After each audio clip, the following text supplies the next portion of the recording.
Good morning dear students, मैं engineer Manoj Kumar गुजर आप सभी का स्वागत करता हूं एजुकेशनल एकेडमी के ऑफिशियल चैनल पर। जैसा कि आप विधिवत तरीके से जानते हैं, अपन कक्षा 10 से संबंधित भौतिक विज्ञान के पार्ट के बारे में अध्ययन कर रहे थे। भौतिक विज्ञान के पार्ट में अपन ने प्रकाश के बारे में पढ़ चुके हैं। इसके अलावा प्रकाश की घटनाएं पढ़ चुके हैं, जिनमें से प्रकाश का परावर्तन, प्रकाश का अपवर्तन, प्रकाश का विवर्तन व प्रकाश का प्रकीर्णन का अध्ययन कर चुके हैं। इसके पश्चात अपना टॉपिक आता है दर्पण। देखिए दर्पण क्या होता है, सबसे पहले अपन डिस्कशन करेंगे कि दर्पण होता क्या है। कोई भी एक कांच की पट्टिका है, यदि कांच की पट्टिका के एक भाग के ऊपर परावर्तक पदार्थ की पॉलिश कर दी जाए, यदि कोई कांच की पट्टिका है, इसके एक भाग के ऊपर परावर्तक, ये कोई कांच की पट्टिका है, इसके एक भाग पर यदि परावर्तक पदार्थ की पॉलिश कर दी जाए तो जिस चीज का निर्माण होता है उसको दर्पण कहते हैं। मतलब कि कोई भी कांच की पट्टिका के यदि एक भाग के ऊपर, कोई भी कांच की पट्टिका के यदि एक भाग के ऊपर परावर्तक पदार्थ की पॉलिश कर दी जाए तो उसे क्या बोलते हैं, दर्पण बोलते हैं। पॉलिश किसकी की जाती है, परावर्तक पदार्थ। ये परावर्तक पदार्थ क्या होता है, परावर्तक पदार्थ का मतलब होता है कि वह पदार्थ जिसमें प्रकाश के अपवर्तन और प्रकीर्णन और परावर्तन की घटनाएं की जाती है, उनको कौन सा पदार्थ बोलते हैं, परावर्तक पदार्थ बोलते हैं। देखिए दर्पण जो है मुख्य रूप से दो प्रकार का होता है। एक होता है समतल दर्पण और दूसरा होता है गोलीय दर्पण। एक क्या होता है, समतल दर्पण, और दूसरा क्या होता है, गोलीय दर्पण। समतल दर्पण क्या होता है, समतल दर्पण वह होता है ऐसा दर्पण जो समतल हो। ये कोई दर्पण है जो समतल हो, समतल भाग पर यदि कांच का कोई भाग हो जो समतल हो। दर्पण का मतलब क्या होता है, कांच की पट्टिका होती, कांच की ऐसी पट्टिका जो समतल हो, उसके एक भाग पर यदि परावर्तक पदार्थ की पॉलिश कर दी जाए उसे क्या बोलते हैं, समतल दर्पण बोलते हैं। समतल दर्पण में क्या होता है कि जो कांच की पट्टिका है वो समतल होती है और उसके एक भाग पर यदि परावर्तक पदार्थ की पॉलिश कर दें अपन तो जिसका निर्माण होता है उसको क्या बोलते हैं, समतल दर्पण बोलते हैं। समतल दर्पण के पश्चात अपना दूसरा जो भाग आता है वो आता है गोलीय दर्पण। ये बहुत इंपॉर्टेंट है, गोलीय दर्पण।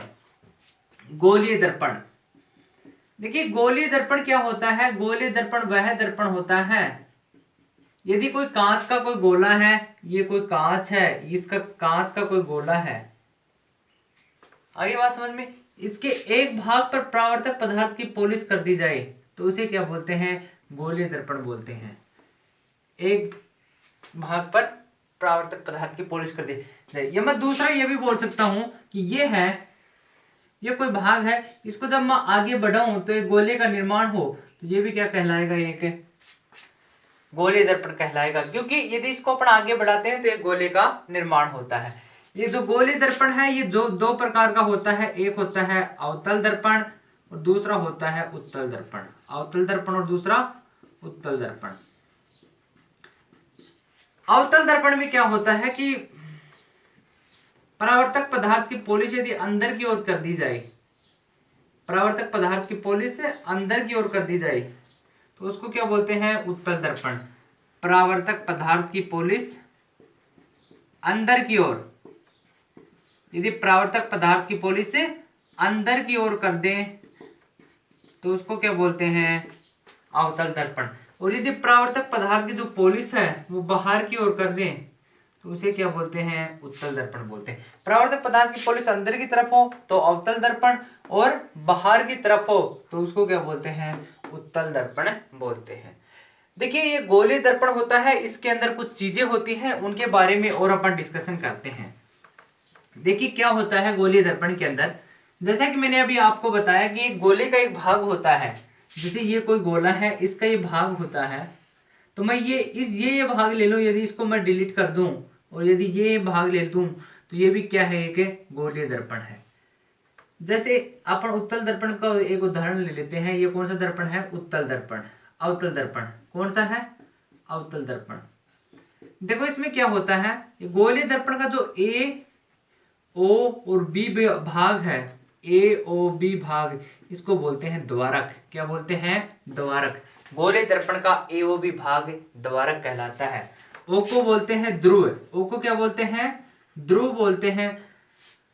और जिस भाग पर मतलब कि इस गोले को आगे बढ़ाते हैं तो जो केंद्र होता है सी, उसको बोलते हैं वक्रता केंद्र। क्या बोलते हैं, वक्रता केंद्र। वक्रता केंद्र सी व ओ के मध्य का जो भाग होता है उसको बोलते हैं फोकस दूरी। क्या बोलते हैं, फोकस दूरी। ये थी कुछ अवतल दर्पण या गोले दर्पण से संबंधित परिभाषाएं। गोले दर्पण का एओबी भाग जो है उसको द्वारक बोलते हैं। जो मध्य बिंदु ओ है उसको ध्रुव के नाम से जाना जाता है। और जो गोले दर्पण की जो केंद्र होता है उसको वक्रता केंद्र के नाम से जाना जाता है। सी और ओ के मध्य जो पॉइंट होता है उसको फोकस बिंदु के नाम से जाना जाता है। अब ये फोकस बिंदु है, ये कोई पॉइंट है, इसको फोकस बिंदु बोलेंगे। तो फोकस बिंदु एफ व ओ के मध्य दूरी, मतलब कि फोकस दूरी और ध्रुव के मध्य की दूरी को बोलते हैं फोकस बिंदु और फोकस दूरी बोलते हैं। इसको क्या बोलते हैं, फोकस दूरी बोलते हैं। ये थे अवतल दर्पण से, ये गोले दर्पण से संबंधित कुछ परिभाषाएं। अवतल और जो उत्तल दर्पण है इनका उपयोग करते हैं अपन कई भागों में, कई जगह, उनके बारे में अपन डिस्कशन करते हैं। जैसे उत्तल दर्पण के पहले देखते हैं उत्तल दर्पण। उत्तल दर्पण का जो उपयोग है अपन वो दो जगह करते हैं मेनली।